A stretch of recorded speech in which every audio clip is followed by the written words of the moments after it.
வணக்கம் நண்பர்களே, இன்னைக்கு நம்ம பார்க்க போகிற வீடியோ கொஞ்சம் வித்தியாசமான ஒரு வீடியோவை தான் வந்து பார்க்க போகிறோம். எப்படின்னா விமானம், பஸ்ஸு, பிளைவுடு இதெல்லாம் வந்து எப்படி தயாரிக்கிறாங்க அப்படின்னு நமக்கே வந்து ஆச்சரியமாக வந்திருக்கும் சில விஷயங்கள்லாம் தெரிஞ்சுக்கிறதுக்கு. அப்படியான ஒரு சில விஷயங்கள் தெரிஞ்சுக்கிறது தான் இந்த வீடியோவில் நம்ம பார்க்க போகிறோம்.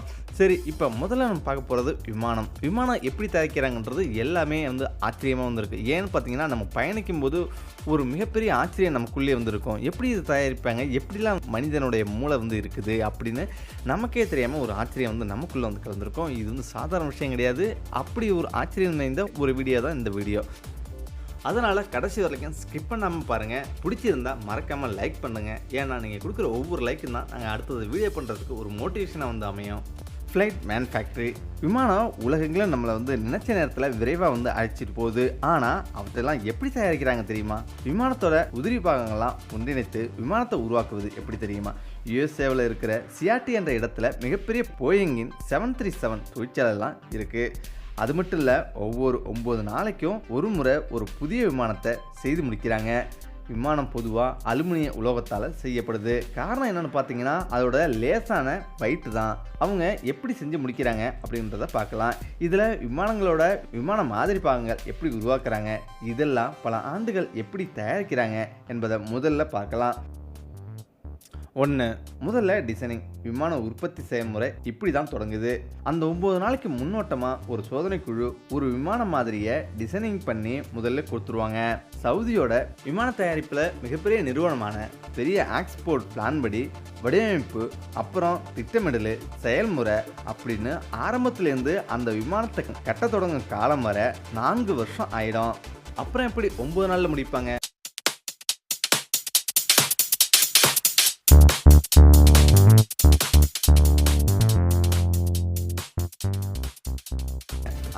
இதெல்லாம் திட்டமிடலுக்கு மட்டும் இவ்வளோ நாள் செலவாகும்.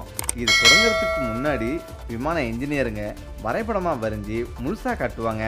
ஆரம்பத்தில் கையால் தான் பண்ணினாங்க. இப்போ தான் கம்ப்யூட்டர்லாம் யூஸ் பண்ணி செய்ய ஆரம்பிச்சிருக்காங்க. இதில் உருவகப்படுத்துதல், சிமுலேஷன். இந்த வரைபடங்களை தொடர்ந்து உருவகப்படுத்த தொடங்குவாங்க. இதில் தான் துல்லியமாக கணக்கீடுகளை எடுத்து அதன் சமன்பாட்டில் அதிக கவனம் செலுத்துவாங்க. இப்போ தான் விமானத்தோட காற்றின் தாக்கம் தாங்குமா, தாக்கத்தோட சோதனை அடிப்படையில் செய்ய ஆரம்பிப்பாங்க.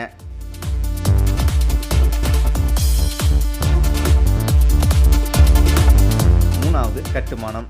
இவங்க வடிவமைச்ச கூற்றுப்படி உதிரி பாகத்தை உருவாக்குவாங்க. அடுத்தது தான் கட்டுமான கட்டிடம் வருது. இப்போ தான் விமான பாகங்களை பெயரிடுவாங்க. விமான கட்டுமான கட்டிட பணியில் கவனிக்க வேண்டிய ஒரு விஷயம் என்னன்னு கேட்டிங்கன்னா, இதுவரை, அதாவது இவங்க செயல்முறைப்படுத்தின இதுவரை இவங்க செஞ்சது எல்லாமே விமான கட்டுமானத்தில் பொதுவான ஒன்று. இவங்க செஞ்சது பொதுவாக ஒரு விமானத்தை பல நிறுவனங்கள் கட்ட என்ன செய்வாங்களோ அதை தான் இவங்க செஞ்சுருக்காங்க.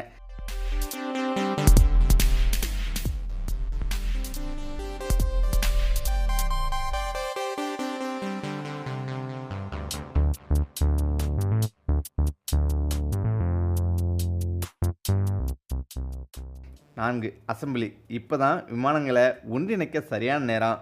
விமானத்தோட அனைத்து பாகத்தையும் உருவாக்கி அல்லது வாங்கப்பட்ட பிறகு உருவாக்க தொடங்குவாங்க. சரி, இந்த குழு எப்படி ஒரு விமானத்தை 9 நாளில் தயாரிக்குது? அந்த 9 நாள் சுழற்சிக்கு வரத்துக்கு முன்னாடி அனைத்து பாகமும் நல்ல தரமான சோதனை செஞ்சு அப்புறம் தான் இங்கே கொண்டு வந்து பொருத்துவாங்க. இதில் ஆரம்பத்துலேருந்து முடிகிற வரை ஒரு சிறிய பிழை கூட வரக்கூடாத அளவுக்கு செஞ்சு முடித்து ஆய்வு செஞ்சு முடிப்பாங்க, ஓட்டி பார்ப்பாங்க. இதுக்கு பின்னால் பல அனுபவம் உள்ளவர்களும் பயிற்சி பெற்றவர்களும் தொழில் வல்லுநர்கள்லாம் இருக்காங்க. அவங்களால உருவாக்கப்படுறது தான் இது.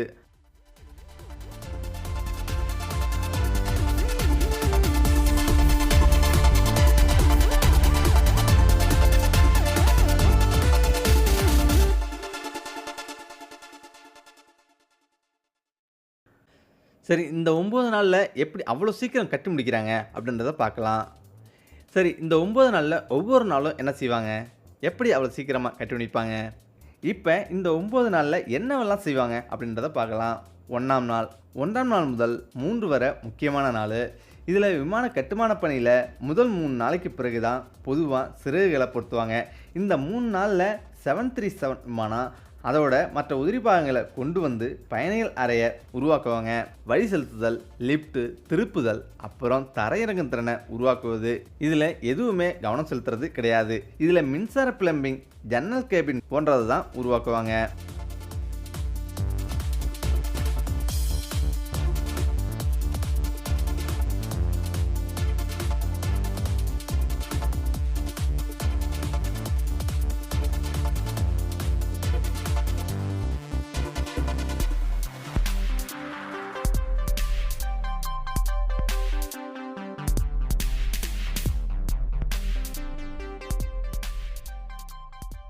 4வது நாள் 4வது நாள் தான் இறகுகள் வால் துடுப்பு சேர்க்குறாங்க.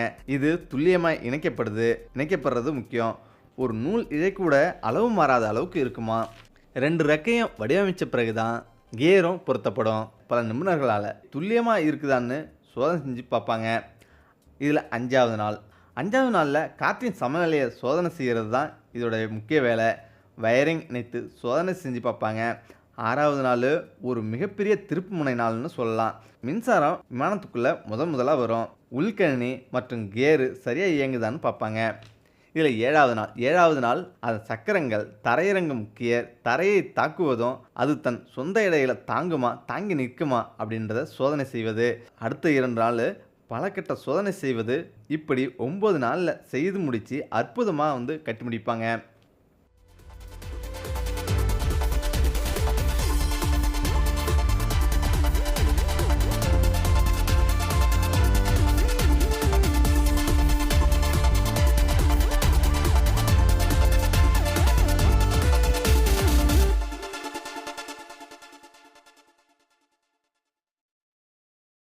அடுத்ததாக நம்ம பார்க்க போகிறது தான் பிளைவுட். இந்த பிளைவுட் மேனுஃபேக்சர் எப்படி இவங்க பிளைவுட் தயாரிக்கிறாங்க அப்படின்னு கேட்டிங்கன்னா ரொம்பவே பிரமிப்பீங்க. ஏன்னா அதில் அடுக்கடுக்காக ஒரு 4-5 அடுக்கு இருக்கும். இது எப்படா அப்படின்னு பார்த்தீங்கன்னா எல்லாமே வுட்டு தான் அப்படின்றது உங்களுக்கு தெரியும். ஆனால் அது எப்படி தயாரிக்கிறாங்க அப்படின்றது யாருக்கும் தெரியாது. இருந்தாலும் ஒரு சில விஷயம் மட்டும் தெரியும். இது மரத்தால் மட்டும் தயாரிக்கிறாங்கன்ட்டு. சரி, இப்போ எப்படி அது தயாரிக்கிறாங்க அப்படின்றத பார்ப்போம். மிகப்பெரிய மரங்கள்லாம் வெட்டி எடுத்துகிட்டு போவாங்க. அது மட்டும் தான் நமக்கு தெரியும். அதுக்கு பிறகு அந்த மரங்களை வச்சு என்ன பண்ணுறாங்கன்னு தெரியாது. இந்த மரங்களை துண்டாக வெட்டி அவங்க ஒரு அந்த ஃபேக்ட்ரிக்கு கொண்டு போவாங்க. அங்கே போயிட்டு அந்த பிளைவுட் ஃபேக்ட்ரி கொண்டு போயிட்டு அந்த மிஷினுக்கு இடையில அடுக்குவாங்க. அதை மிகப்பெரிய மிஷினுக்கு இடையில அடுக்கி அதனுடைய பட்டைகளில் கொஞ்சம் கொஞ்சமாக சீவி எடுப்பாங்க. அந்த பட்டைகளில் சீவி எடுத்த பிறகு அது சுத்தமான ஒரு மரமாக இருக்கும். இப்போ தான் அது பிளைவுடுக்காக செதுக்கப்படும். அந்த மரத்தை ஒரு மிகப்பெரிய ரோலர் மாதிரி ஒரு மிகப்பெரிய மிஷினில் கட்டி அதை செம்ம ஸ்லிம்மாக, அதாவது ஒரு 2 mm சைஸில் கரெக்டாக செதுக்குவாங்க. செதுக்கி அங்கே போவோம். செதுக்குனது எல்லாமே துண்டாக தனித்தனியாக இருக்கும்.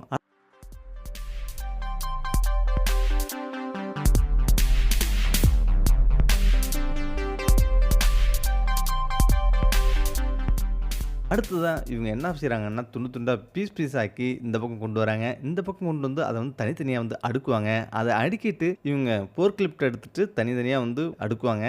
அதுக்கு பிறகு அதில் ஒரு 5 பிளைடு வச்சு, அதாவது பசையெல்லாம் தடவி ஒரு பிளைடு ரெடி பண்ணுவாங்க. அதை ரெடி பண்ணி அதை ஒட்ட வைக்கிறதுக்கு மிஷினில் பயங்கரமாக அழுத்தத்தை கொடுத்து அதை கொண்டு வருவாங்க. இப்படி தான் ஒரு பிளைடு ரெடி ஆகுது. இருந்தாலும் இந்த பிளைடு தயாரிக்கும் போது பலவிதமான உழைப்புகளும் இதில் இருக்குது. உண்மையிலேயே இது பிரமிப்பாக தான் இருக்கும்.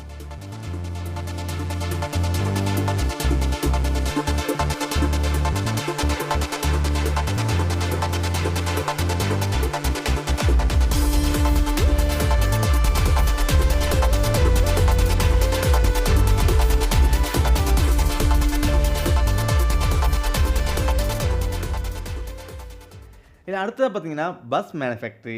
பாரம்பரியமாக பொது பேருந்துகள் டீசல் மூலமாக தான் இயங்குது. பொது போக்குவரத்து சேவை அதிகரித்து வரதால் இது அதிக அளவு கார்பன் டை ஆக்சைடை வெளியிடுது. அதனால் இதுக்கு மாற்று வழியை கண்டுபிடிக்க பஸ் உற்பத்தியாளர்கள் மாற்ற விரும்புகிறாங்க. இதில் குறிப்பாக அனைவருமே விரும்புவது மின்சாரம் மற்றும் மாற்று எரிபொருள் கலப்பின பேருந்து தான். வயர்லெஸ் சார்ஜிங், மின்சாரம் மற்றும் கலப்பின பேருந்துகள் தான் முக்கியமாக இவங்க விரும்புகிறாங்க. வர இருக்க ஆண்டுகளில் வேகமாக வளர்ந்து வரும் பேருந்தாக இது அமையும். பொதுவாக பஸ் உற்பத்தி ஆரம்ப காலங்களில் கட்டிடங்கள் அமைப்பில் இருந்தது. ஒரு சில பஸ் நிறுவனங்கள் தான் லாரியோட வடிவத்தில் செஞ்சாங்க. இதில் ஒரு பஸ் தயாரிக்க குறைஞ்சது 3500 கிலோ இரும்பு தேவைப்படுது.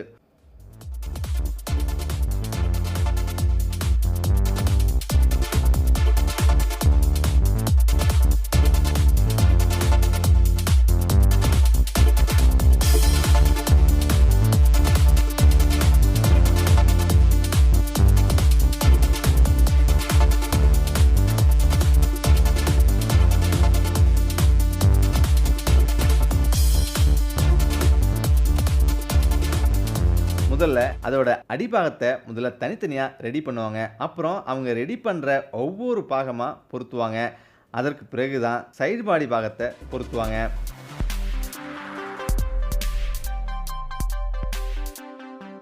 அதுக்கு பிறகு சீட்டையை கட் பண்ணி கரெக்டாக பொருத்துவாங்க.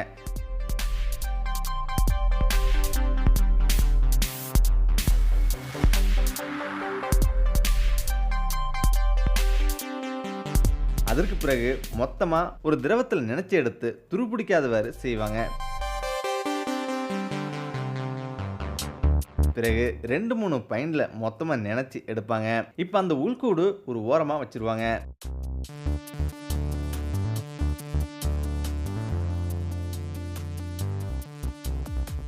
இப்பதான் மற்ற இன்ஜின் பாகத்தையே அதோட பாட்டத்தில் பொருத்துவாங்க. அடுத்து வயரிங் மற்ற உதிரி பாகத்தை எல்லாம் பொருத்தி டயரை கொண்டு வந்து பொருத்துவாங்க.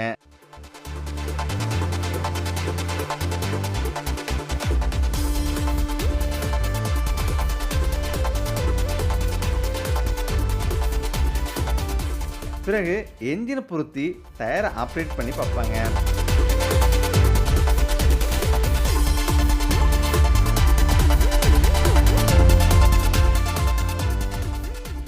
இப்போ பஸ் ரெடி ஆகிருச்சு. முன்பாகத்தை பொருத்துவாங்க. தேரங்கி மற்ற பாகத்தெல்லாம் பொருத்தி செக் பண்ணுவாங்க. இதற்கு பிறகு தான் மக்கள் உட்கார சீட்டை பொருத்துவாங்க. Bus ready. பல கட்ட சோதனைகள் செய்வாங்க. அப்படியே வாஷ் பண்ணிட்டு ஓட்டியும் பார்ப்பாங்க.